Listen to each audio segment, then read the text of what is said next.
ओम नमो भगवते वासुदेवाय नमः। मार्गशीर्ष मास की कथा सुनने वाले सभी भक्तों का आज की कथा में हार्दिक स्वागत है।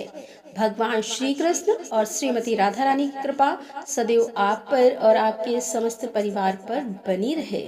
दोस्तों, आज हम सुनेंगे मार्गशीर्ष मास की कथा का 8वां अध्याय। मार्गशीर्ष मास में द्वादशी के व्रत का विशेष महत्व माना गया है। जैसे कि शास्त्रों में इस प्रकार से वर्णन आता है कि मार्गशीर्ष मास की शुक्ल पक्ष की द्वादशी तिथि से द्वादशी व्रत का प्रारंभ करना चाहिए और फिर पूरे 1 वर्ष तक प्रत्येक महीने में आने वाली द्वादशी का व्रत करके और फिर 1 वर्ष के बाद मार्गशीर्ष महीने में ही व्रत का उद्यापन करना चाहिए। तो आज आप जानेंगे कि द्वादशी व्रत किस प्रकार से करना चाहिए, व्रत के नियम क्या होते हैं। स्कंद पुराण के माध्यम से आपको यह जानकारी मैं शेयर करने वाली हूँ। और इससे पहले जैसे कि पिछले अध्याय में आपने जाना कि एकादशी व्रत का उद्यापन, एकादशी व्रत के नियम और एकादशी की रात में जागरण करने का महत्व क्या होता है, तो ये सभी प्रसंग जो आजकल आप लोग सुन रहे हैं ये स्कंद पुराण के माध्यम से सुन रहे हैं। और द्वादशी व्रत का महत्व बताते हुए भगवान श्री कृष्ण ब्रह्मा जी से कहते हैं कि हे चतुरानन, जो द्वादशी के इस महात्म्य को पढ़ता अथवा सुनता है वह सब पापों से शुद्ध होकर सनातन गति को प्राप्त होता है। द्वादशी व्रत के प्रभाव से सदा धर्म पर बुद्धि स्थिर रहती है, मेरे प्रति अत्यंत निर्मल भक्ति का उदय होता है और मनुष्य को पाप नहीं लगता। मार्गशीर्ष मास की शुक्ल पक्ष की द्वादशी तिथि में विद्वानों को प्रातः काल विधि पूर्वक मत्स्य उत्सव मनाना चाहिए। उसकी विधि इस प्रकार है। मार्गशीर्ष मास की 10वीं तिथि को मन और इंद्रियों को संयम में रखते हुए बुद्धिमान पुरुष देव पूजन के पश्चात विधि पूर्वक अग्नि स्थापना करे।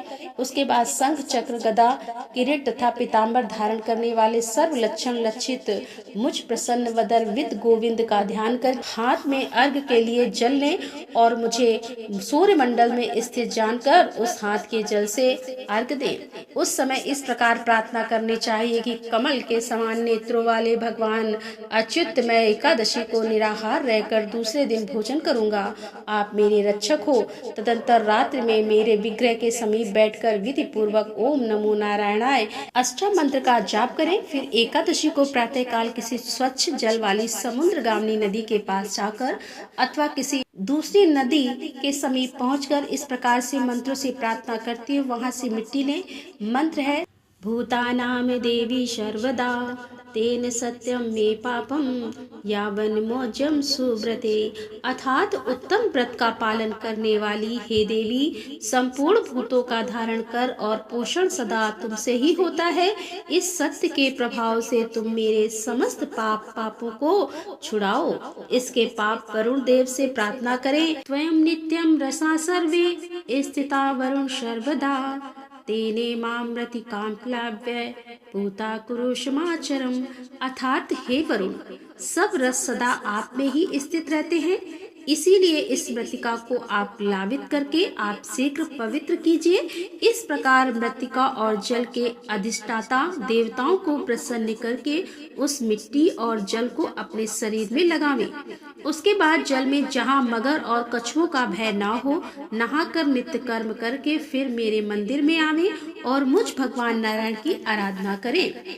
केशवाय नमः इस मंत्र से मेरे दोनों पैरों की पूजा करें। इसी प्रकार दामोदराय नमः इस मंत्र से कटिभाग की और नरसिंहाय नमः इस प्रकार से इस मंत्रों के द्वारा घुटनों की और श्री वत्स धारिणी नमः इससे वक्ष स्थल की और कौस्तुभ नाभा नमः इससे कंठ की और श्रीपतः नमः इस मंत्र से हृदय की और त्रैलोक्य विद्या नमः इस मंत्र से बाहु की और सर्वात्मक इस मंत्र से सिर की और रथाधारण नमः इस मंत्र से चक्र की और श्री कर्राय नमः इससे शंख की और गंभीराय नमः से गदा की और शांतम मूर्तः नमः इससे पद्म की पूजा करें। इस प्रकार सबके स्वामी मुझ देवेश्वर नारायण की पूजा करके मेरे आगे 4 कलशों की स्थापना करें, जो जल से भरे हुए माला से सुशोभित श्वेत चंदन से चर्चित आम पल्लवों से संयुक्त श्वेत मंत्रों से अवगुण तथा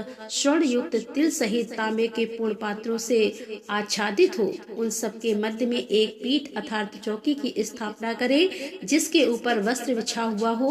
फिर उस पीठ के ऊपर एक पात्र रखें और उसे जल से भर दें। फिर उसमें मत्स्य अवतार भगवान की स्वर्णमय प्रतिमा रखें। उस प्रतिमा में देवादिदेव भगवान के सभी अंग स्पष्ट होने चाहिए, उनके हाथ श्रुति हों और स्मृतियों के ग्रंथों से विभूषित हो। वहाँ अनेक प्रकार के भक्ष्य पदार्थ जैसे कि फल, फूल, गंध, धूप और वस्त्र आदि सामग्रियों से विधि पूर्वक भगवान की पूजा करके यह प्रार्थना करें कि हे देव, हे केशव, पूर्व काल में मत्स्य रूप धारण करके आपने जिस प्रकार रसातल में गए हुए वेदों का उद्धार किया, उसी प्रकार मेरा भी इस संसार से उद्धार कीजिए। ऐसा कहकर भगवान के सामने जागरण करें और फिर प्रातः काल होने पर वे चारों कलश 4 ब्राह्मणों को दे दे। भगवान मत्स्य की मूर्ति को गंध, धूप और वस्त्र आदि से पूजित करके आचार्य को ही दे दे। फिर जो मनुष्य इस विधि से महोत्सव व्रत करता है और भक्ति पूर्वक इस उत्तम द्वादशी व्रत को सुनता है या सुनाता है, वह सभी पातकों से छूट जाता है। इसमें कोई संचय नहीं है। श्री भगवान कहते हैं कि माघ शेष मास में कीर्ति युक्त भगवान केशव की इस विधि से पूजा करनी चाहिए और जो प्रतिदिन एक बार भोजन करके समूचे माघ शेष मास को व्यतीत करता है और भक्ति पूर्वक ब्राह्मणों को भोजन कराता है, वह रोगों और पातकों से मुक्त हो जाता है। मानद, अग्नि और ब्राह्मण दोनों ही मेरे मुख हैं, परंतु ब्राह्मण नामक मुख जैसा श्रेष्ठ है वैसा अग्नि नहीं है। अग्नि नामक मुख से तो ब्राह्मण के अधीन है, परंतु ब्राह्मण स्वतंत्र है। अगहन में कुमुद के समान स्वच्छ और सुगंधदायक सुंदर भात, मूंग की दाल और गाय के प्रचुर घी से पूर्ण भोजन का ब्राह्मण के मुख में हवन करें, अर्थात ब्राह्मणों को भोजन कराएं। भगवान श्री कृष्ण आगे कहते हैं कि हे चतुर्मुख, मेरे भक्तों को मेरा प्रसाद भोजन करना चाहिए। वह पवित्र करने वाला तथा पापियों को भी मुक्त करने वाला है। इसीलिए अन्नपाना आदि औषधि मुझको अर्पण करें और अशुद्ध को भी शुद्ध करने वाले उस प्रसाद को भक्ति पूर्वक भोजन करें। अन्य देवताओं का नैवेद्य न ग्रहण करें। अगहन के महीने में विशेष रूप से कृष्ण कृष्ण कहकर मेरा नाम लेना चाहिए। यह मुझे अत्यंत प्रसन्न करने वाला है। मेरी एक प्रतिज्ञा है कि जिसे देवता और असुर भी नहीं जानते, वह प्रतिज्ञा इस प्रकार से है, जो मन, वाणी और क्रिया द्वारा मेरी शरण में आ जाता है, वह यहाँ संपूर्ण लौकिक कामनाओं को प्राप्त कर लेता है और अंत में सर्वोत्कृष्ट वैकुंठ धाम में जाता है। जो मनुष्य हे कृष्ण, हे कृष्ण, हे कृष्ण ऐसा कहकर मेरा प्रतिदिन स्मरण करता है, उसे जिस प्रकार कमल जल को भेद कर ऊपर निकल आता है, उसी प्रकार से मैं नरक से निकाल आता हूँ। जो विनोद से, पाखंड से, मूर्खता से, लोभ से अथवा छल से भी मेरा भजन करता है, वह मेरा भक्त कभी कष्ट में नहीं पड़ता। मृत्यु काल उपस्थित होने पर जो कृष्ण नाम की रट लगाते हैं, वह यदि पापी भी हो तो कभी भी यमराज का दर्शन नहीं करते। पूर्व अवस्था में किसी ने अगर संपूर्ण पाप किए हो, तथापि यदि वह अंत काल में श्री कृष्ण नाम का स्मरण कर लेता है, तो निश्चय ही मुझे प्राप्त होता है। मृत्यु काल उपस्थित होने पर यदि कोई परमात्मा श्री कृष्ण को नमस्कार है ऐसा विवश होकर भी कहे, तो वह अविनाशी पद को प्राप्त होता है। और जो श्री कृष्ण का उच्चारण करके प्राण त्याग कर देता है, उसे तो प्रेत राज में दूर से ही खड़े होकर स्वर्ग में जाते हुए देखते हैं। यदि कृष्ण कृष्ण का उच्चारण करता हुआ कोई शमशान में अथवा सड़क पर भी मर जाता है, तो भी वह मुझे ही प्राप्त होता है। इसमें कोई संचय ही नहीं है। जो मेरे भक्तों का दर्शन करके कहीं मृत्यु को प्राप्त होता है, वह मेरा स्मरण किए बिना भी मोक्ष प्राप्त कर लेता है। बेटा, पाप रूपी प्रज्वलित अग्नि से भय ना करो। श्री कृष्ण के नाम रूपी मेघों के जल की बूंदों से उसे सींच कर बुझा दिया जाता है। तीखे दाढ़ वाले कलिकाल रूपी सर्प का क्या भय? श्री कृष्ण के नाम रूपी ईंधन से उत्पन्न आग के द्वारा वह जलकर नष्ट हो जाता है। पाप रूपी अग्नि से दग्ध होकर जो सत्कर्म की चेष्टा से शून्य हो गए हैं, ऐसे मनुष्यों के लिए श्री कृष्ण के नाम स्मरण के सिवा दूसरा कोई औषधि नहीं है। जैसे प्रयाग में गंगा, शुक्ल तीर्थ में नर्मदा और कुरुक्षेत्र में सरस्वती है, उसी प्रकार सर्वस्व श्री कृष्ण का कीर्तन सब पापों का नाश करने वाला होता है। संसार समुद्र में डूबकर जो महान पापों की लहरों में गिर गए हैं, ऐसे मनुष्य के लिए श्री कृष्ण स्मरण के सिवा दूसरी कोई गति नहीं है। जो पापी है और जिनमें श्री कृष्ण स्मरण की इच्छा नहीं है, ऐसे मनुष्यों के लिए मृत्यु काल में तथा परलोक की यात्रा के समय भी श्री कृष्ण चिंतन के सिवा दूसरा कोई पार्थ अर्थात राह खर्च नहीं है। बेटा, जिस मंदिर में प्रतिदिन कृष्ण कृष्ण का कीर्तन होता है, वहाँ गया, काशी, पुष्कर और कुरुक्षेत्र सब तीर्थ हैं। उसी का जन्म और जीवन सफल है तथा उसी का मुख सार्थक है। जिसकी जीवा सदा कृष्ण कृष्ण का कीर्तन करती रहती है, जिसने एक बार भी हरि अर्थात इन अक्षरों का उच्चारण लिया, उसने मोक्ष के लिए जाने को कमर कस ली है। समस्त पापों को भस्म कर डालने के लिए मुझ भगवान के नाम ने जितनी शक्ति, उतना पातक कोई पाप की मनुष्य कर ही नहीं सकता। कृष्ण कृष्ण के कीर्तन से मनुष्य का शरीर और मन कभी शांत नहीं होता, उसे पाप नहीं लगता और विकल भी नहीं होती। तो जो श्री कृष्ण का नाम उच्चारण रूपी पथ का कलयुग में त्याग नहीं करता, उसके चित्त में पाप रूपी रोग कभी पैदा ही नहीं होते। श्री कृष्ण नाम का कीर्तन करते हुए मनुष्य की आवाज सुनकर दक्षिण दिशा के अधिपति यमराज उसके 100 जन्मों के पापों को परिमार्जन कर देते हैं। सैकड़ों चांद्रायण और सहस्त्र पराक्रम व्रत से भी पाप नष्ट नहीं होता, वह कृष्ण कृष्ण के कीर्तन से चला जाता है। श्री कृष्ण नाम का उच्चारण करने से मेरे अधिक का अधिक प्रीति बढ़ती है। कोटि कोटि चंद्र ग्रहण और सूर्य ग्रहण में स्नान करने से जो फल मिलता है, उसे मनुष्य कृष्ण कृष्ण के कीर्तन मात्र से ही प्राप्त कर लेता है। जैसे सूर्य किरणों के ताप से बर्फ गल जाती है, उसी प्रकार श्री कृष्ण कीर्तन से गुरु पत्नी गमन और स्वर्ण की चोरी आदि महापातक नष्ट हो जाते हैं। अगमय गमन आदि महापापों से युक्त मनुष्य भी अंत काल में अगर एक बार श्री कृष्ण नाम का कीर्तन कर ले तो वह उससे पाप मुक्त हो जाता है।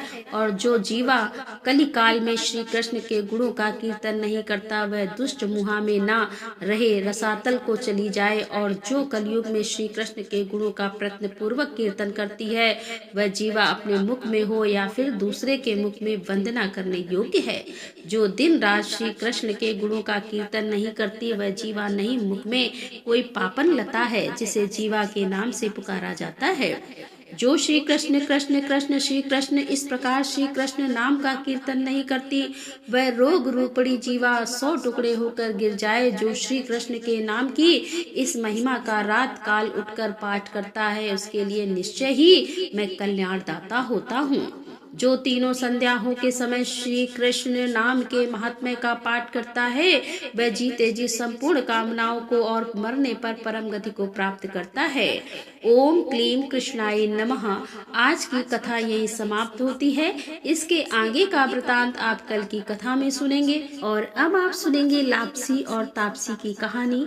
इस कहानी के विषय में नारद जी कहते हैं कि इस कहानी को प्रतिदिन सुनना चाहिए। अब नारद जी ऐसा क्यों कहते हैं, यह आपको कहानी सुनने के बाद ही पता चलेगा, तो पूरी कहानी को ध्यान से सुनिए। एक गांव था जिसमें 2 भाई रहते थे। एक का नाम था लापसी और दूसरे का नाम था तापसी। तापसी हमेशा भगवान की तपस्या में ही लगा रहता था और लापसी सवा सेर की लापसी अर्थात पतला सा हलवा बनाकर पहले भगवान को भोग लगाता, फिर उसे खा लेता। बाकी पूजा पाठ में, मंत्र जप में उसे कोई मतलब ही नहीं था। पूजा का मतलब उसके लिए सिर्फ भगवान को भोग लगाना था और भोग लगाने के बाद उस भोग को प्रसाद स्वरूप खा लेता था। तो दोनों के जैसे नाम थे वैसे ही गुण थे। तापसी तपस्या में लीन रहता था और लापसी हलवा बनाकर भगवान को भोग लगाकर खाने में। लेकिन दोनों भाई अपने आप को भगवान का सबसे बड़ा भक्त मानते थे। एक दिन दोनों आपस में ऐसे ही बातें कर रहे थे कि मैं भगवान का सबसे बड़ा भक्त हूँ, और फिर दूसरा भाई कहता है कि मैं सबसे बड़ा भक्त हूँ भगवान का, और उसी बात पर दोनों भाई आपस में लड़ने लगे। तापसी बोला, मैं भगवान की रोज तपस्या करता हूँ, इसीलिए मैं बड़ा भक्त हूँ। अब इस बात पर लापसी भी कहाँ चुप रहने वाला था। तापसी बोला कि मैं भगवान को रोज शेर लापसी का भोग लगाता हूँ, इसीलिए मैं भगवान का सबसे बड़ा भक्त हूँ।